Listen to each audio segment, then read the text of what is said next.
to Power Producers Shop Talk, where we are refining and redefining the sales game by equipping you with the tools you need to differentiate yourself in the marketplace. Tactical skills that will help you provide deliverable value to your clients and prospects. Here, these are conversations that will differentiate you from your competition. Now, if you don't want to be different than your competition, probably should just go ahead and shut this off. And action items that you can provide to take your prospects and clients to the next level. Like when we audit the mod and do the mod master and give them the actionable items that they can do in order to lower their cost of risk.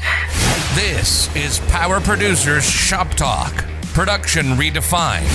Reasonable and what wasn't, and I think that that's spot on. And these people that we're talking with don't necessarily understand what their exposures are and what they can even do about them when they're uncovered. So I do like that what we're able to provide is something tangible, action items that they can do. Are you ready to feel the power? Hey everybody, welcome to Power Producers Shop Talk, episode number 26. 26 was a good year for me. Yeah? No, I didn't even remember 26. I was going to say, that's pretty impressive. Once I got out of college, when I was 25, it was all over. I didn't have to remember my age anymore. I was Van Wilder before Van Wilder was Van Wilder. What a great movie. Yes, sir. There are so many things that we cannot talk about right now that were in that movie, but it was fantastic. Well, listen, I want to jump right into this as we're talking about college as sort of the educational theme and talk about why learning management systems are so important. Okay. I think it's huge, man. I don't think that a lot of agencies out there are doing what they need to do on this front. And I'm kind of pumped that we are. In terms of providing them or what? Yeah, making it accessible to their clients. Yeah. I mean, right now we go out, we write an account that's got a little bit of hair on it, and they've got fleet safety issues. They've got issues with back injuries from manual material handling or whatever else. Not only can we go in and be able to place the insurance to try and assist them, but the real thing we're trying to do is clean up the root cause of all of those issues. And it makes it very easy to do when you have a learning management system tool in your back pocket. That's fair. So not only do you have the ability to have these people go in and get the training, but you actually can create, we use Think HR. I don't think that's a secret here anymore, but inside of Think HR, when we go in, we have the ability to create customized learning tracks for each of our clients, right? Mm-hmm. So if I go into a plumbing company and, they've got fleet issues, but they also have some other issues from non-plumbing employees, I can have each one go through their own customized track that applies to them and not waste their time going through things that are not applicable, which is cool.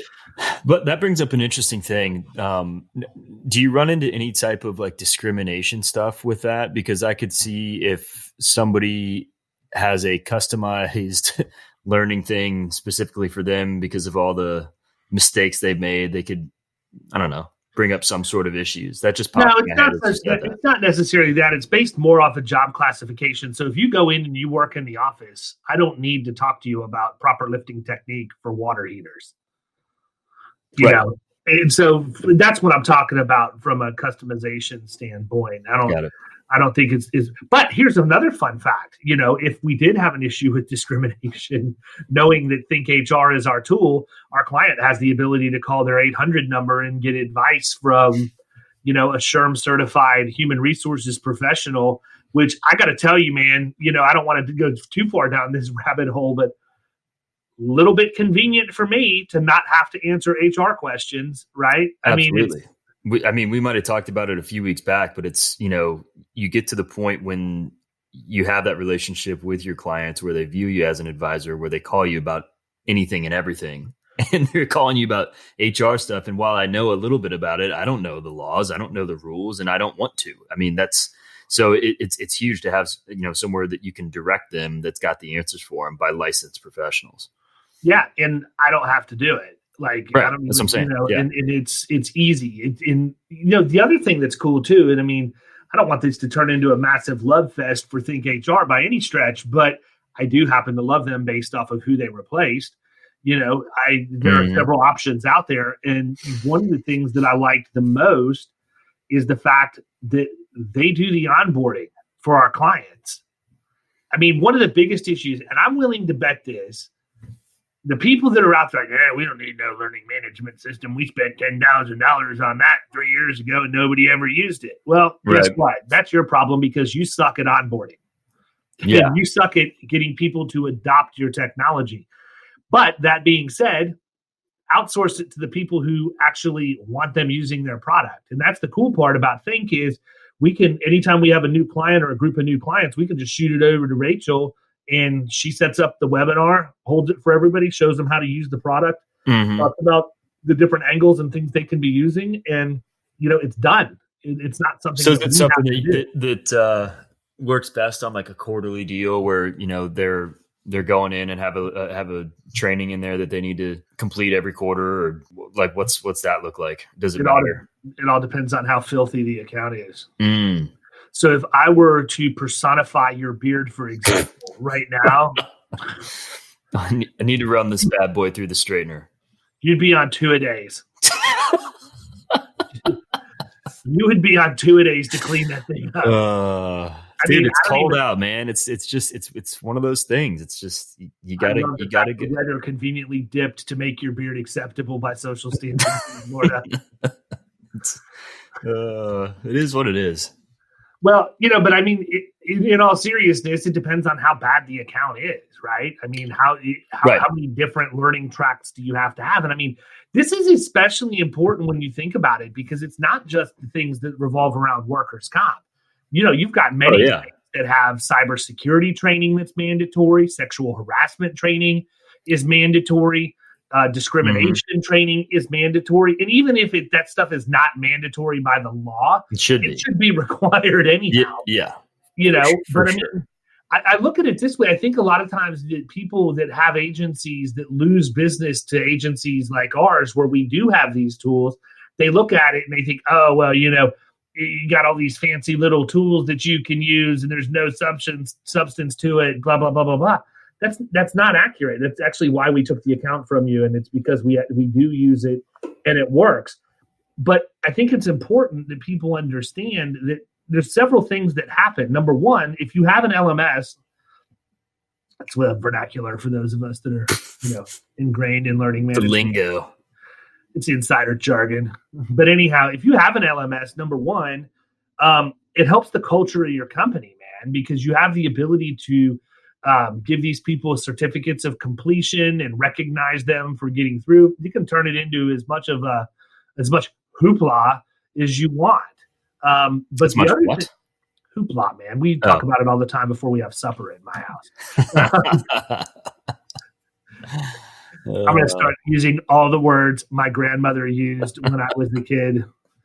But anyhow, the other piece of it is if you do have those accounts that have some issues, not only can you start focusing on shifting the culture to the right direction, but you can take that learning transcripts that you have for the workforce of your employer and make it a material part of the submission to underwriting.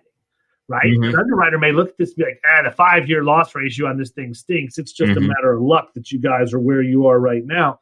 No, actually, it's not. Here's the printout from the old Think HR LMS that we use that shows you we've been actively focusing on these topics, and 98% of our workforce has gone through them. And that'll give you credibility on on future submissions too, that may have a little hair on them where it might not be something typically that carrier would be jumping up and down to write. Right. You can go to the underwriter and say, hey, look, here's the learning track we're going to customize for this client inside of our learning management system. Anything that would make you feel more comfortable if we added it. Yeah. And I know that there's agencies out there that will charge for this sort of thing, but I mean, I think you can kind of pick and choose when and where you incorporate that. But if we're offering it to our clients as a value add, like I mean, all the PEO that I used to work for, that was an extra, and it wasn't cheap. It was thousands and thousands of dollars every year, So it gives you a little bit of a leg up on some of the competition that's out there that are offering those types of things, but charging an arm and leg. Yeah. The other thing too is, I mean, again, a lot of these services that they have are similar. One of the things that specifically drew me to think, though, was the fact it was the compliance piece, right? Where they're constantly updating things to make sure they're in compliance in real time. Mm-hmm. And the fact that you have a living handbook that resides on the cloud. So if your state happens to pass legislation that changes something, or there's an update, let's just say for the ADA or something like that, it automatically is updated inside of that handbook in real time. That's a good point. And also the fact that you can customize it. Like, I don't know how customizable some of these other LMS products are that are out there. Customization's king, man. I mean, you've got to be able to make it fit the shape and size of the client. And that's what's nice. If you're able to deliver things like this, you can go into the small business and provide it just like you can to the account that's got 500 employees. Oh, sure. You're paying a licensing fee. It's no more money for you to give it to one than another. I pay the same amount every quarter for my subscription, regardless of how many of my clients actually use it. So why wouldn't I want everybody on it? Number one. But, there are agencies out there that have figured out a way that they can actually charge for this. And it's not just to cover their cost. It's a profit center for that. Mm-hmm. Yep. I mean, we talked with Mike Fusco out in San Diego about how he was handling his stuff for his client portal. And it's just an automatic. You're going to come work in my agency. It's $500 a year or whatever. I don't know what he charges, but, imagine if you were able to get another $500 a year out every single one of your clients. Just think about it. One HR call to that 800 number alone. Right. So, I mean, and that goes back to what I was saying. Like, a lot of these other companies, it's thousands and thousands of dollars. So to pay $500 to have access to something like that, not that big of a deal, especially as a business. $500 expense as a business. I mean, come on. Well, there's some people out there that think that that's, not a good investment. But it goes back to the same thing, right? People view things like learning management systems and other technological tools as expenses, and they're not looking at it through the right lens. It's an investment. Yeah. What's the result? Not an expense. Exactly. What's the result of, having this piece of technology? Like, it's not just you're spending $500 and it's something where people have to go on and do it and then it's done. It's like it has an impact on the organization. Yeah, you go out and you spend $500 a month. And look, guys, I'm using 500 because I'm a big dumb animal and I need round numbers. Okay. Right. You don't call Think HR and say, hey, David said I could get your product for $500 a month. That's not what I'm saying at all. I can't even jump up and down and scream loud enough that I'm not doing that. But, I think it's important because if you did just call it $500 a month, man, if I'm spending that, but I go out and I write two $25,000 revenue middle market accounts, right? That's 1% of my revenue. Mm-hmm. We spend way more money on stupid stuff. Yeah. Don't send out the calendars this year. Get rid of the refrigerator magnets. Buy a learning management system. Do something more constructive with your money that's going to actually bring value to your clients. You should send out refrigerator magnets that are just like your picture from your signature, your email signature. I should send out refrigerator magnets that have that picture in it that are also calendars. I will have hit everything at one time. So what else? I mean, what else do you have to say about learning management systems? I mean, I know that we're at a point now where, we're trying to get everybody that we can onboarded into the new system and see how it's received. But right. I'm kind of pumped, man, going into 1/1 and some of these phone calls that we're able to have trying to set appointments. Mm-hmm. This is a new arrow in the quiver, Yeah, absolutely. I think it's a great addition. I mean, hey, by the way, I noticed when your experience mod went up for the last 3 years in a row that it doesn't appear anything was done. Tell me a little bit about the learning management system that your agents provided for you, right, and how that's worked. How easy of a wedge is that to drive? because it's, I mean, 99% of the time, they're going to have no idea what you're talking about. Right. Well, and everybody's got HR issues. True. Everybody. At some point, I don't care if it's your spouse, you're going to have an HR issue you have to deal with. I have HR issues that I have to deal with my spouse all the time. Yeah. I threw a piece of gum at her computer monitor earlier. I bought management liability for myself so that I'm protected from my HR issues with my spouse. I'm just kidding, people. Please don't go Google that. It's not there. It's not there. But I think it's important. Listen, you don't have to use the same tools that we use, the products, whatever else. But I do think that everybody needs to understand that this is where things are headed. You have to have tools like this to make your clients' lives easier, because if you don't have something along these lines, somebody else does. And it's not just because they're bigger. That's the number one thing that grates me more than anything else, is when people say, oh, yeah, well, of course you can have HubSpot. You're bigger and you can afford it. No, I'm bigger and I can afford it because I have HubSpot. That's the difference. You have to flip how you think. You can't say, oh, well, you have a CRM because you can afford it. No, I couldn't afford it when I first got it. I got painted into a corner and had to pull the trigger. Now that I have it, I have no problem at all, paying that bill every month, because I know what it does for us. And I know that it's an investment and not an expense. And I mean, as we're going through all of this migration that we're dealing with right now in terms of developing our appointment setting product that we're going to use, HubSpot's crucial to that. But it was an investment, and it's going to give me a return because it's easy for me to scale. Raphael and I this morning just had a call with a potential referral partner for him. And I said, oh, you want a customized referral partner form? We can do that. That way it automatically dumps into our CRM, creates a ticket that a quote needs to be done, creates a task for the producer to follow up and make sure. I mean, I can just go right down the line. Those are all things that it does, and I don't have to lift a finger to make that happen. So what's that client experience look like versus the person that wants to ask you 3,000 questions on the phone when all you really wanted to do was try and set up a time you could talk to somebody or hope that you could get a quick quote, with a couple of questions being answered. You got to make the client experience as good as you can. If you don't, people are going to leave you. They'll pay more to do it. Right. 100% of the time. All right. Yeah. Well, I'm done talking about learning management systems. I've got another hot button we're going to talk about on the next one, but we're going to save it for the next one. Cool. See you later.